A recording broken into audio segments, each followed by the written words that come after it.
Hi everyone, welcome back. Thanks for joining us today. We've got a brand new story to share with you. So let's begin. My name is Nathaniel. When I finalized my divorce, even though I saw it coming in bits and pieces over the past year, nothing prepared me for the silence that followed when it actually happened. The night after the divorce was finalized, I checked into a cheap motel. While I stood at the front desk waiting for my key, the receptionist looked at me, and what she said changed how I saw everything I had experienced in the past years. I remember the day my wife told me she was leaving the marriage.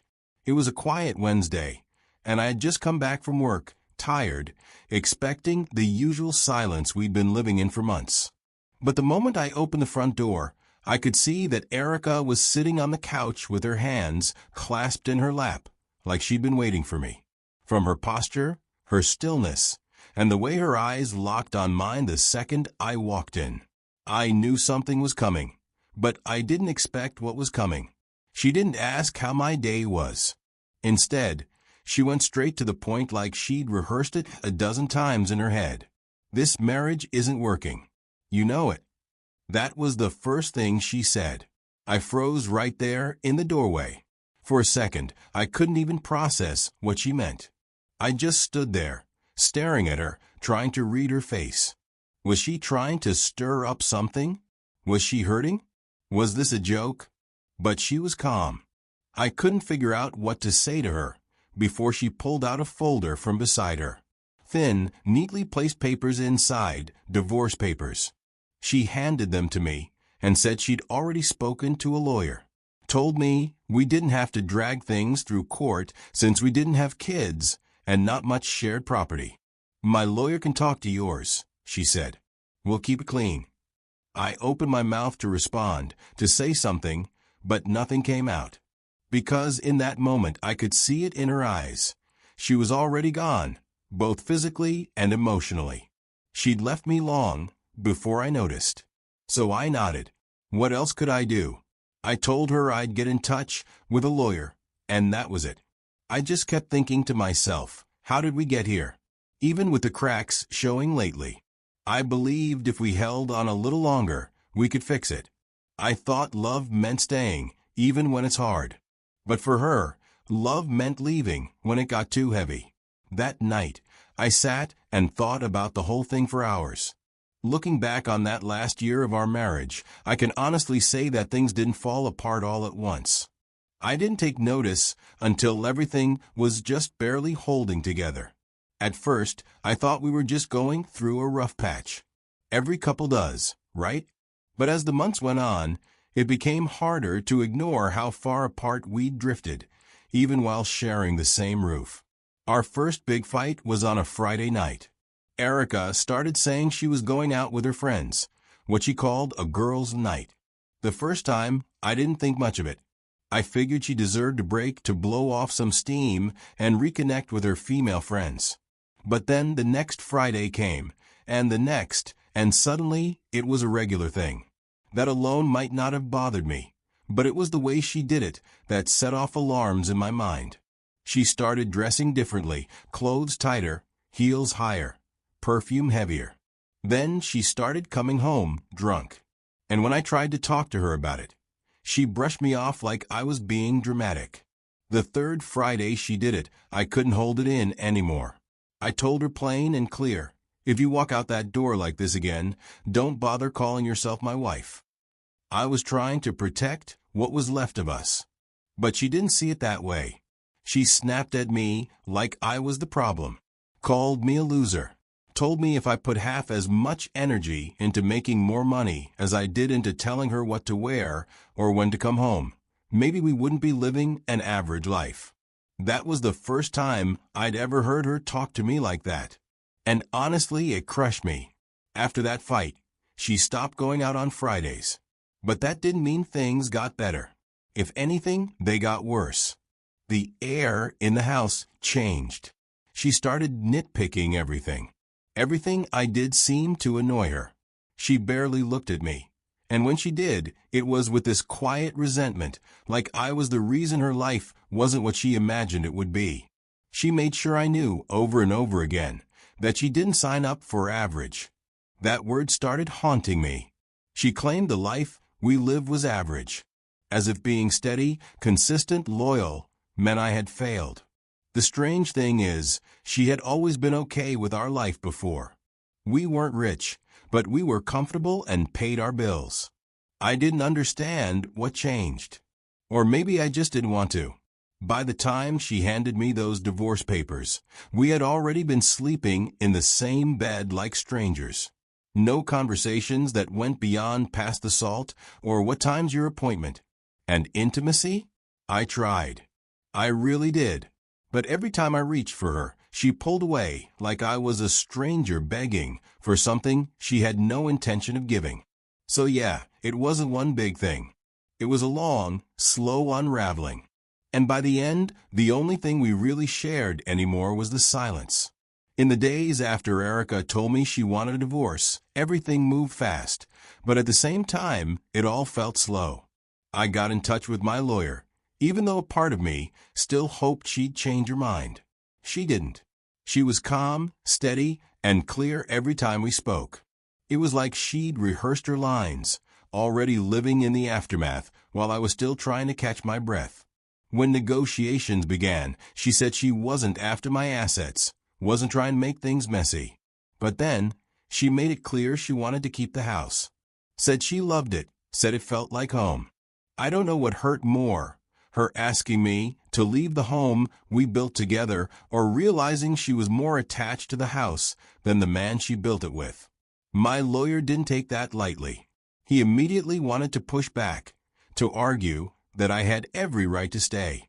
He said we could file for an equal split or even force a sale. But I just sat there, staring at the floor, thinking, what's the point? I couldn't fight for a home that no longer felt like mine. Every room already felt empty, even when we were still living under the same roof. I told my lawyer not to argue. Let her have the apartment.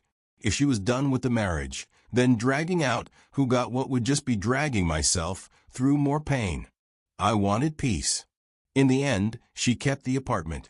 I took the car and the investments I had set up over the years. That was enough for me. I packed my things up slowly and carefully. Every item I touched felt heavier than it should have. The drawers, the closet, the kitchen, all filled with pieces of a life that no longer belonged to me. I boxed up what I needed, donated some things, and locked the rest away in a storage unit. I didn't call my friends to help. I didn't want to hear the pity in their voices or explain things over and over. I was already tired. I decided I'd stay in a cheap motel for a little while, just until I could sort out a proper apartment. I just needed somewhere quiet, somewhere to sit with my thoughts without feeling like I was in someone else's story. I told myself it would only be temporary, but part of me knew I needed that stillness. I needed to be alone, not lonely. There's a difference. The night I arrived at the motel, I just wanted a key, a bed, and a place where no one knew my name. I remember pulling into the motel's parking lot with my trunk full of boxes and my heart heavier than it had ever been. Inside the motel lobby, it was quiet. The lighting was dim, and the air smelled faintly of old pine-scented cleaner and coffee. The receptionist looked to be in her early 30s with a calm presence and soft voice. She glanced up as I stepped in, took one look at my face, and didn't push. Instead, while searching for a key to an available room, she simply asked, "Rough day?" I gave a weak nod. "Finalized my divorce today." She didn't flinch as she just slid the key across the counter and said something that hit me harder than anything my ex had said in months. Some endings don't mean failure. Sometimes they just mean you stopped lying to yourself. I froze.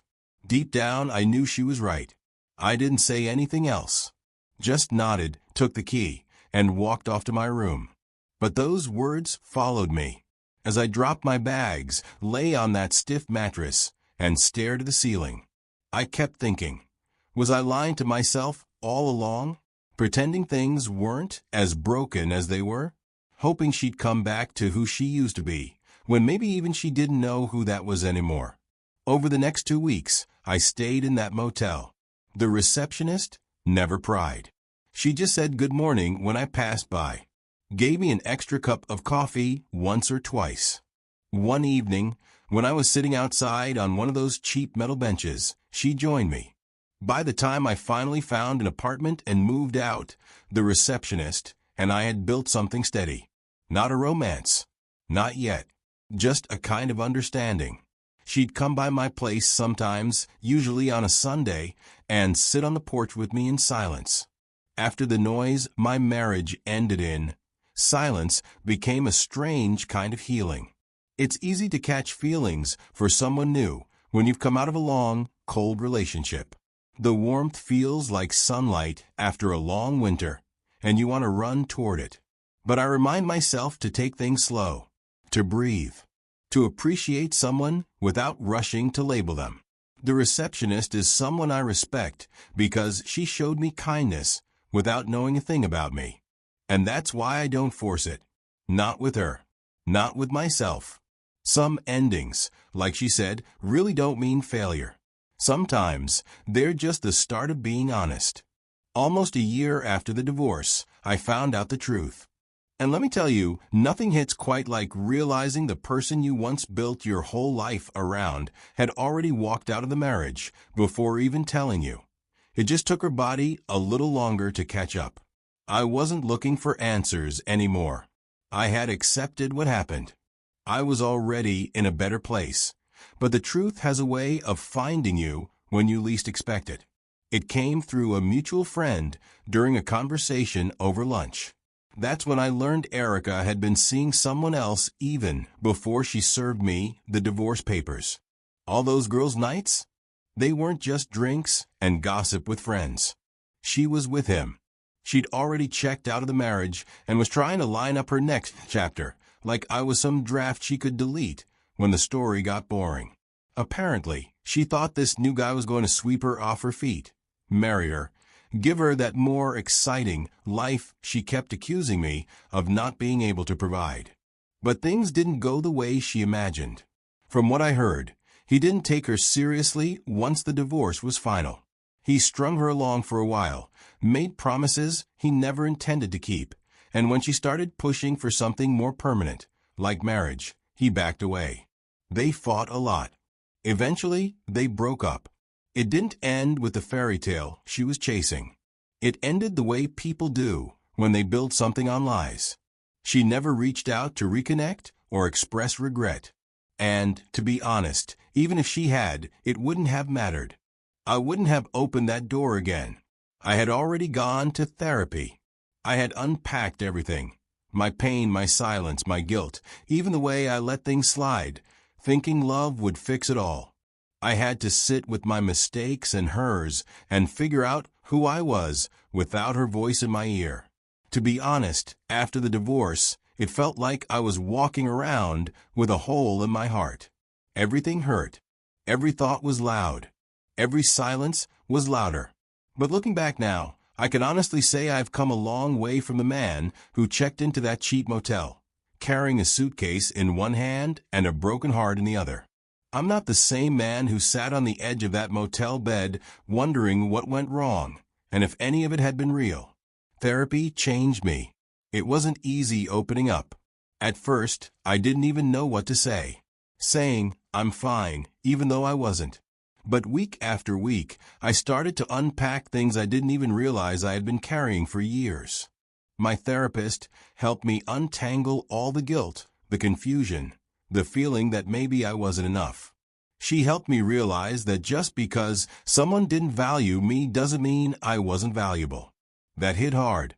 One of the biggest shifts came when I stopped asking why Erica left and started asking myself what I actually deserved.